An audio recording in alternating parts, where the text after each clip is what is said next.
The shuttle docked with a soft hiss, and Morgan grabbed her single bag from the overhead storage.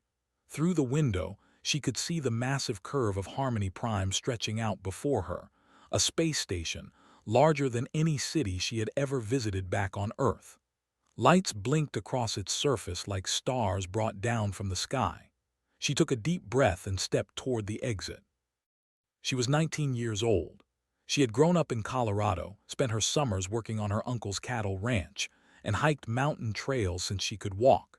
She had survived harsh winters, hot summers, a broken arm from falling off a horse, and a case of the flu that kept her in bed for 2 weeks when she was 12.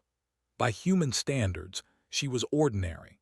Just a biology student who had been lucky enough to be selected for the Galactic Union's first exchange program with Earth.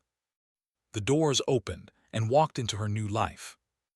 The arrival terminal was filled with aliens. She had seen pictures during her training back home, but nothing had prepared her for the reality. Tall creatures with blue skin and 4 arms moved past her, their movements graceful and slow.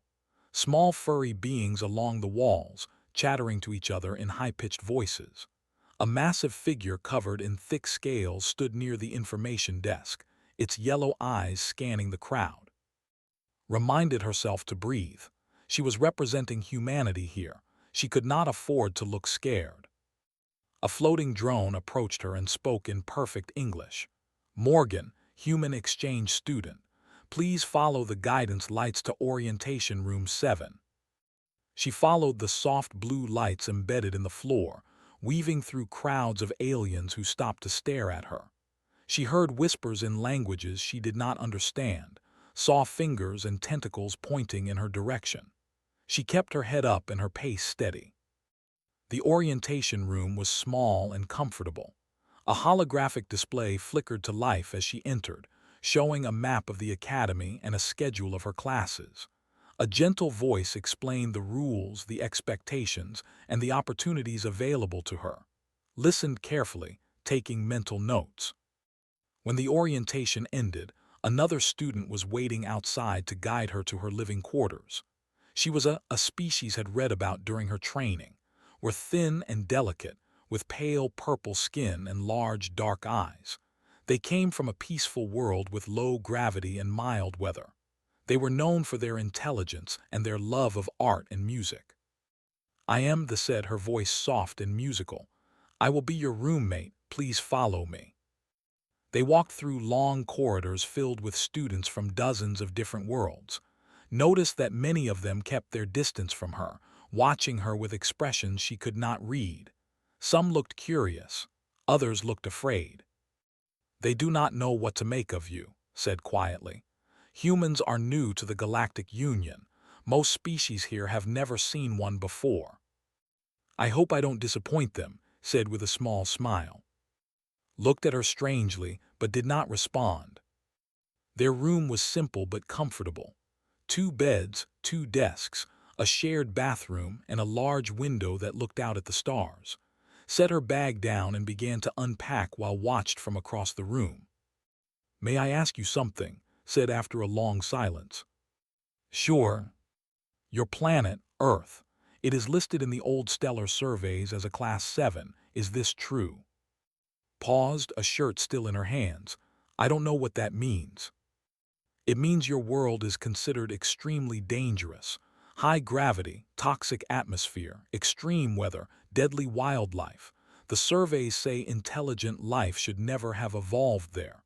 His large eyes blinked slowly. "And yet here you are."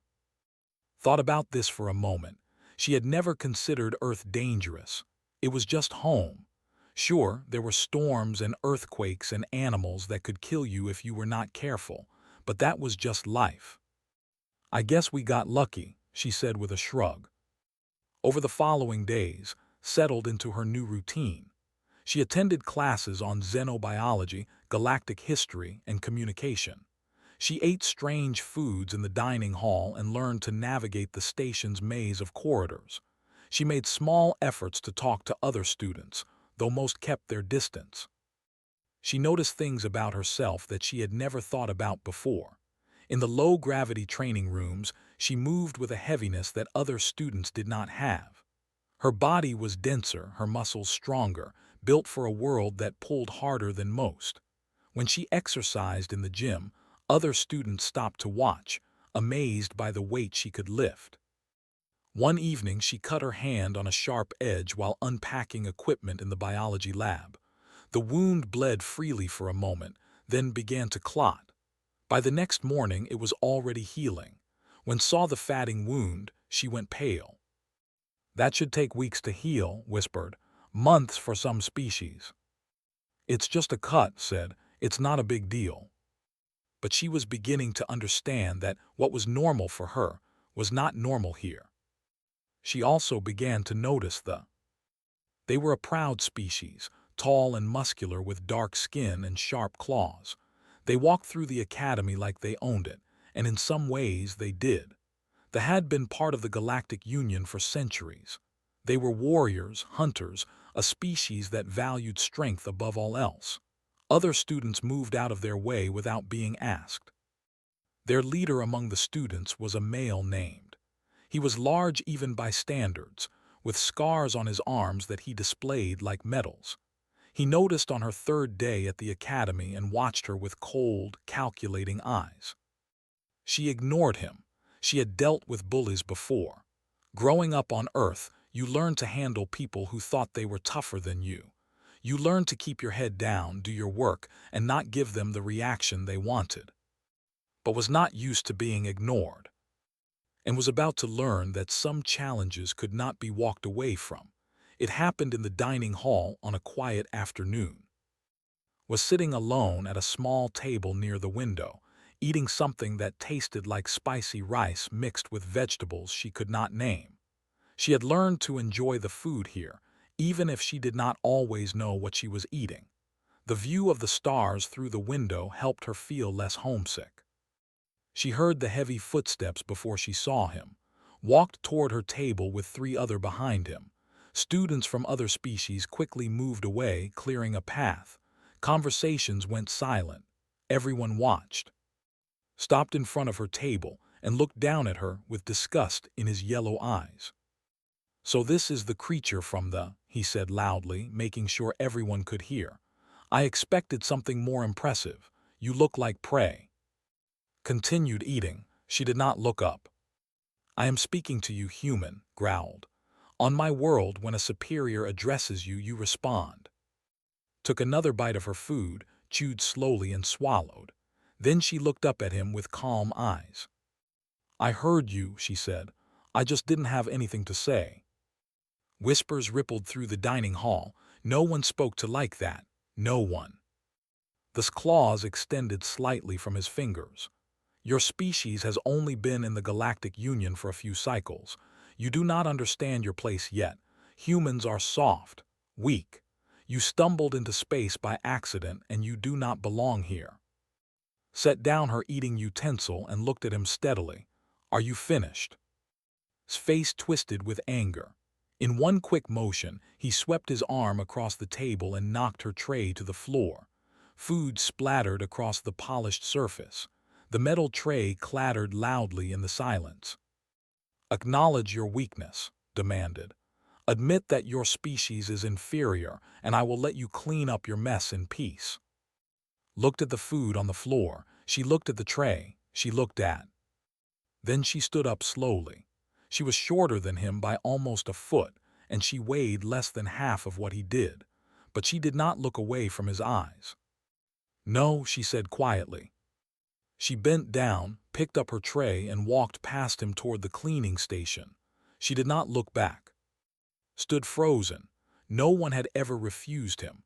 No one had ever walked away from him like he was nothing. His companions shifted uncomfortably behind him. Around the dining hall, students watched in stunned silence. When disposed of her tray and walked out of the dining hall, she heard a roar of fury behind her. But she did not stop. That evening found her in their room, reading a textbook on galactic biology. This face was pale with worry. "You should not have done that," said. "Is dangerous. He will not let this insult pass." "It wasn't an insult," said without looking up. "I just didn't give him what he wanted." "You do not understand. the belief that strength must be proven. By refusing to submit, you challenged his dominance. He will have to respond. Sat down on her bed, her thin hands trembling. There are stories about what happens to those who cross him. Finally looked up. What's the worst he can do? This is a school, there are rules. Shook her head. There is an old tradition here, the right of contention. It is a formal challenge to physical combat. It is legal, sanctioned by the Academy. And if someone invokes it against you, refusing means you lose all social standing. You would be seen as a coward. No one would respect you. Your time here would be miserable. Considered this. Back home, fighting was discouraged. You were supposed to walk away, report problems to authorities, solve things peacefully. But she was not back home. And if I accept, she asked. Then you fight, until one person yields or cannot continue. His voice dropped to a whisper. They are apex predators. They have claws that can cut through metal.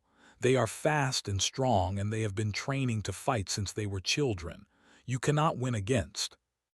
Was quiet for a long moment. She thought about the mountain lion she had encountered on a hiking trail when she was 14. It had been stalking her for almost a mile before she noticed it. Her heart had pounded so hard she thought it would burst.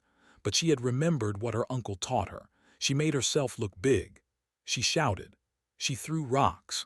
And eventually, the mountain lion had decided she was not worth the trouble and walked away. She had been scared, but she had not run. Let's see what happens, she said. The challenge came the next morning. Found her outside her first class and spoke the formal words of the right of contention in front of dozens of witnesses. His voice was loud and clear, filled with confidence. He expected her to forfeit. He expected her to beg. He expected the weak little human to finally understand her place. Listen to the formal words. She understood what was being asked of her. She understood the risks. She thought about Earth. She thought about her uncle's ranch, about cold mountain mornings and hot summer days, about hard work and long hikes, and all the small challenges that had shaped her into who she was. She thought about every time she had been knocked down and gotten back up. She looked in the eye. I accept, she said.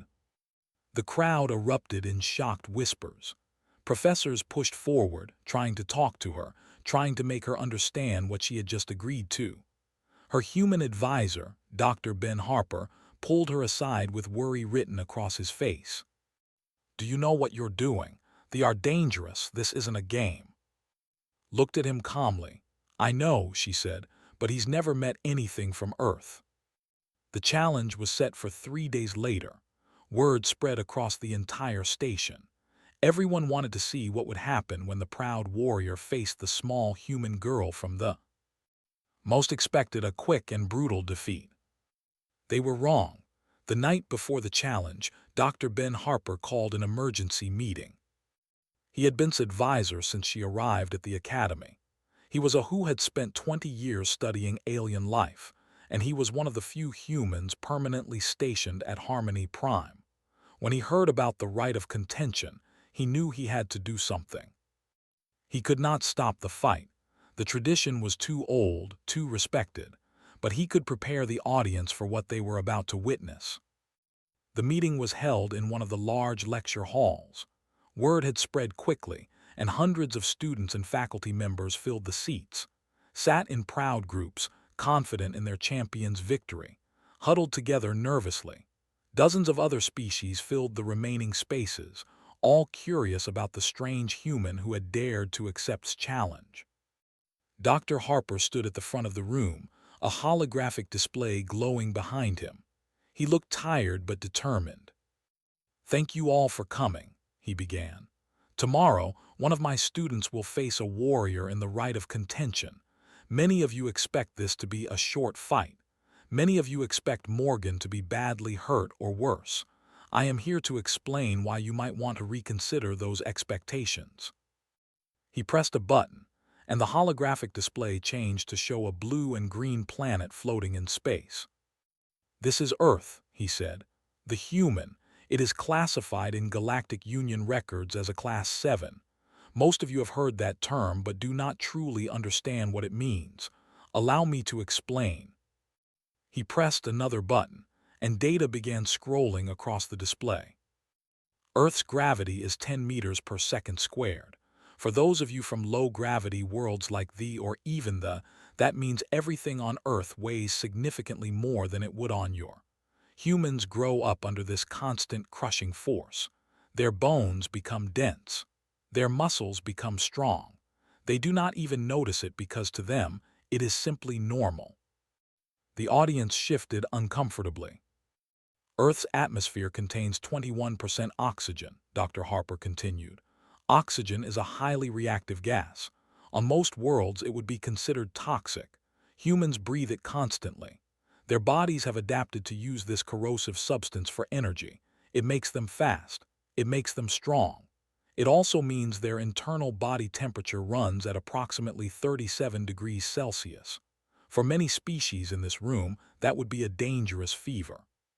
For humans, it is simply their normal state. He changed the display again, showing images of Earth's surface. Volcanoes erupted. Hurricanes swirled across oceans. Earthquakes split the ground. Lightning struck forests and set them ablaze. Earth is not a peaceful world, Dr. Harper said. It is tectonically active, constantly reshaping itself through earthquakes and volcanic eruptions. Its weather patterns include massive storms that can destroy entire cities. Wildfires burn millions of acres every year. Floods reshape landscapes. And yet humans have not only survived on this world but thrived. He showed images of Earth's wildlife. A great white shark cutting through dark water. A grizzly bear standing on its hind legs. A pack of wolves running through snow. A tiny, colorful frog that the display labeled as one of the most poisonous creatures known to science. Earth's ecosystem is filled with predators, Dr. Harper explained. Creatures with teeth and claws and venom, parasites that invade bodies, bacteria and viruses that wage constant war against every living thing. Humans share their world with millions of species that can kill them, and they have survived. He paused and looked at the section of the audience. They are proud of being apex predators. You evolved on a world where you were the most dangerous thing. You hunted, you killed, you dominated, but humans did not evolve as apex predators. They evolved as something far more terrifying. The display changed to show ancient humans running across a savanna. Humans are persistence hunters, Dr. Harper said. They did not evolve claws or fangs or venom. They did not need them. Instead, they evolved the ability to run. Not fast, not by predator standards, but far. Humans can run for hours, days even.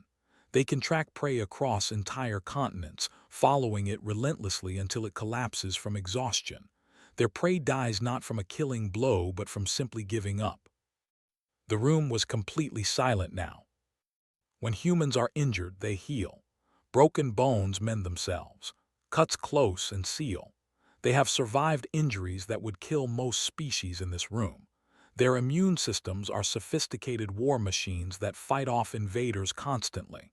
Every human in this station is carrying billions of bacteria inside their bodies right now, and their immune systems keep them all in check. Dr. Harper turned off the display and faced the audience directly.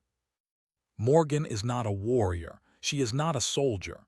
She is a student, but she grew up on Earth. She has been hiking mountains since she was a child. She has worked physical labor under Earth's heavy gravity. She has survived diseases that would devastate most galactic species. She has encountered predators in the wild and walked away alive. He looked at who sat in the front row with his arms crossed and his expression uncertain. Tomorrow you will face a survivor, Dr. Harper said quietly. She will not fight like you expect. She will not be fast she will not have claws or combat training, but she will not stop. She will take your hits and keep coming. She will bleed and keep fighting. She will refuse to give up because that is what humans do. That is how they survived a world that should have killed them 1,000 times over. He gathered his notes and stepped away from the podium. I am not saying we'll win tomorrow. I am saying that underestimating her would be a serious mistake." He left the silent room behind him. In the audience sat very still. For the first time since he had issued his challenge, doubt flickered in his yellow eyes. In her quarters slept peacefully. She dreamed of mountain trails and open skis, of the smell of pine trees and the sound of wind through tall grass. She dreamed of home. The ceremonial arena was filled to capacity. Students stood along the upper balconies, pressing against railings to get a better view. Faculty members occupied the formal seating areas, their expressions ranging from curious to concerned. Cameras floated through the air, broadcasting the event across the entire station. Word had spread far beyond the academy. Everyone wanted to see the human fight. The arena floor was a circular pit covered in soft sand, surrounded by a low wall. Ancient symbols from a dozen different cultures decorated the walls, honoring the tradition of the right of contention. Two entrances stood at opposite ends, waiting for the combatants. Entered first. He walked with the confidence of someone who had never lost. His dark skin gleamed under the arena lights. His claws were fully extended, sharp and deadly. He wore only simple fighting clothes, his arms on full display. He raised his fists to the crowd, and in the audience roared their approval. He stood in the center of the arena and waited. The opposite door opened and walked in. She looked small. She wore plain athletic clothes from Earth, a simple shirt and shorts. Her brown hair was tied back from her face. She carried no weapons. She wore no armor. She walked calmly across the sand and stopped a few meters from. The crowd went quiet. Looked down at her with contempt. "You should have forfeited, human. This will not be quick. I will make sure of that." Stretched her arms, rolled her shoulders, and cracked her neck. Her movements were relaxed and unhurried. "We'll see," she said. The referee, an elderly member of a neutral species, stepped forward and recited the formal rules. The fight would continue until one combatant yielded or was unable to continue. No weapons. No outside interference. The winner would be decided by surrender or incapacitation. The referee stepped back and raised his hand. "Begin." Moved. He was fast, faster than had expected. His claws sliced through the air toward her face, a blow that would have torn flesh from bone. She barely managed to twist away, feeling the wind of his strike against her cheek. He struck again and again, retreated, dodging and weaving, trying to find his pattern. The crowd watched in tense silence. The human was surviving, but only barely. Then connected. His claws raked across left arm, cutting deep. Blood flowed freely, bright red against her pale skin. The crowd gasped. Some looked away, covered their eyes, unable to watch what they assumed would be the end. Stumbled back, clutching her wounded arm. Blood dripped onto the sand. Smiled, showing his sharp teeth. "Now you understand," he said. "Now you see what happens when prey challenges a predator." Looked at her arm. The pain was sharp and hot, but it was just pain. She had felt pain before. She had broken bones and twisted ankles and pushed through fevers that left her shaking. Pain was just a signal. It did not control her. She looked up at and smiled. This expression flickered with confusion. "That's it," said. "I've hurt myself worse falling off horses." She lowered her hands and shifted her stance. Blood still ran down her arm, but she ignored it. Her eyes locked onto with a focus that made him take an involuntary step back. Then she moved. She did not fight like a. She did not strike with claws or flash with impressive martial techniques. She fought like a human, like someone who had learned to survive, not to perform. She closed the distance between them, getting inside his reach where his long claws were less effective. Her fist connected with his ribs, and she felt something shift under the impact. Grunted in surprise. His body was built for a lighter world. Her muscles, dense from years under Earth's gravity, hit harder than he expected. He tried to push her away, but she held on. She grabbed his arm and twisted, using her weight to throw him off balance. He was stronger than her, but strength meant nothing if you could not use it. She stayed close, denying him the space he needed to strike effectively. Threw her back with a powerful shove. She hit the sand hard, rolling with the impact. Before she could rise, he was on her, claws slashing down. One caught her across the back, cutting through her shirt and into her skin. She cried out but did not stop moving. She rolled again, came up to her feet and faced him. Blood ran down her arm. Blood ran down her back. Her breathing was heavy, but she did not fall. The crowd watched in stunned silence. The human was bleeding badly. She should be finished. She should be begging for mercy. Instead, she attacked. She drove forward, absorbing a glancing blow to her shoulder that would have crippled some species. She got close again, wrapping her arms around his torso and driving him backward. Her legs pushed against the sand, drawing on muscles built for endurance, for long hikes up mountain trails, for hours of labor under a heavier sun. Tried to break free. He clawed at her back, drawing more blood. He struck her sides. He did everything he could think of to make her let go. She did not let go. She was breathing hard. Her vision was starting to blur from blood loss, but she could feel his breaths too, feel them getting faster, more desperate. He was built for quick, decisive kills. He was not built for this. He was not built to fight something that simply refused to stop. They crashed to the ground together, got on top, pinning his arms with her knees. He thrashed beneath her, but she held firm. Her bloody hand found his throat and pressed down, not hard enough to kill, just hard enough to control. "Yield," she said. Her voice was hoarse but steady. His yellow eyes were wide with something he had never felt before. Fear. He had fought many opponents. He had never faced one who took everything he could give and kept coming. He had never faced a survivor. He struggled for another moment, then another. His grip did not loosen. Her eyes did not waver. Finally, his body went limp. "I yield," he whispered. The arena erupted. Some cheered. Some sat in shocked silence. The section was completely quiet, staring at the sand where their champion lay beneath the bloody human girl. Released him and stood up slowly. Her legs trembled. Her vision swam. She had lost a lot of blood. But she had won. She took one step toward the exit, then another. Then her knees buckled and she collapsed onto the sand. Medical teams rushed forward from both sides. As they lifted her onto a stretcher, she looked up at the bright lights of the arena and smiled. Then everything went dark, woke up in the medical bay. Soft light filtered through the windows, casting gentle shadows across the white walls. Machines hummed quietly around her, monitoring her vital signs. Her left arm was wrapped in bandages, and she could feel more bandages across her back and shoulder.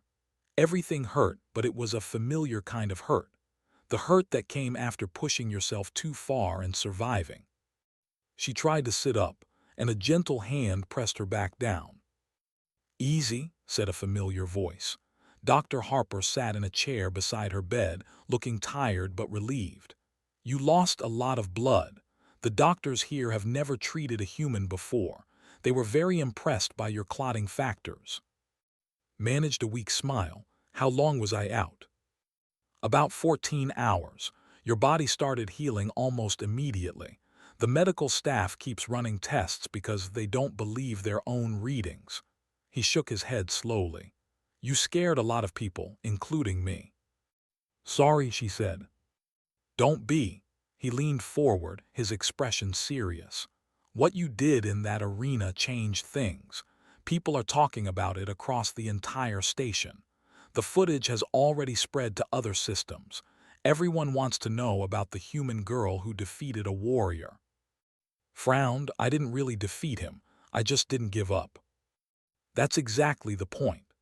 Dr. Harper stood up and walked to the window, looking out at the stars. "Most species in the Galactic Union have never encountered something like you.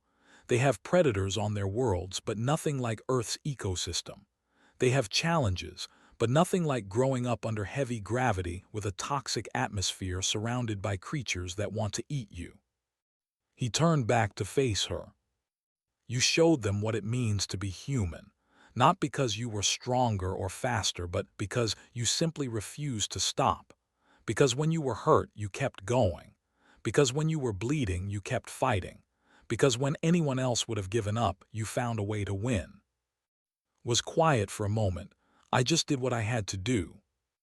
That's what makes it remarkable, Dr. Harper said softly. Over the following days, recovered with a speed that amazed her doctors.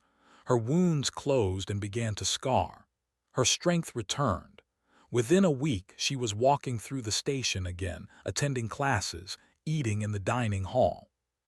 Everything was different now. Students who had avoided her before now nodded respectfully when she passed. Species that had looked at humans with curiosity now looked with something closer to respect. Professors asked her questions about Earth, about human evolution, about how her species had survived such a hostile world. They kept their distance, not from fear exactly, but from something like acknowledgement. She had proven herself in their tradition. She had faced their champion and won. By their own rules, she had earned respect. One evening was sitting alone in the observation deck, watching the stars spin slowly past the station windows. She came here often. It reminded her of nights back home, lying on the ranch and staring up at the Colorado sky, wondering what was out there among all those distant lights. She heard footsteps behind her and turned to see standing at the entrance. He looked different than before, smaller somehow, less certain. The pride that had radiated from him like heat was dimmer now, replaced by something more complicated. They stared at each other in silence for a long moment, then walked forward slowly. He stopped a few feet away from her and reached into a pouch at his belt. He a small object and held it out to her. It was a token made of dark metal, engraved with symbols did not recognize. It looked old and well-worn, passed down through generations. "This is a symbol of my clan," said quietly. "It is given only to those who are considered equals, warriors who have proven their worth." Looked at the token but did not take it. "I'm not a warrior." "You fought like one." His yellow eyes met hers. "I have faced many opponents. I have won many challenges, but I have never faced anything like you. When I struck you, you did not fall. When I cut you, you did not stop. You are not faster than me. You are not stronger, but you would not give up. I have never seen anything like that before." He pushed the token toward her again. "On my world, we respect strength, but I am beginning to understand that there are different kinds of strength." He paused. "Take it. You have earned it." Reached out and took the token. It was warm from being held in his hand. She looked at the symbols, tracing them with her finger. "Thank you," she said. Nodded once. Then he turned and walked away, disappearing into the corridor. Stayed in the observation deck for a long time after that, holding the token and watching the stars. She thought about home. She thought about the mountains and the ranch and the long trails she used to hike. She thought about the mountain lion she had faced when she was 14, and how scared she had been, and how she had refused to run anyway. She heard more footsteps and looked up to see Dr. Harper approaching. "I heard came to see you," he said, sitting down beside her. "He gave me this." She showed him the token. "He said I earned it." Dr. Harper examined the token and whistled softly. "That's a high honor among the. They don't give those out lightly." Looked out at the stars again. "In the arena, I could have really hurt him. When I had him pinned, I could have pressed harder. I could have made him suffer for everything he said about humans. But I didn't." "Why not?" Thought about the question. She thought about her uncle, teaching her to respect the land and the animals that lived on it. She thought about her mother, teaching her that true strength was knowing when not to use it. She thought about everything that had made her who she was.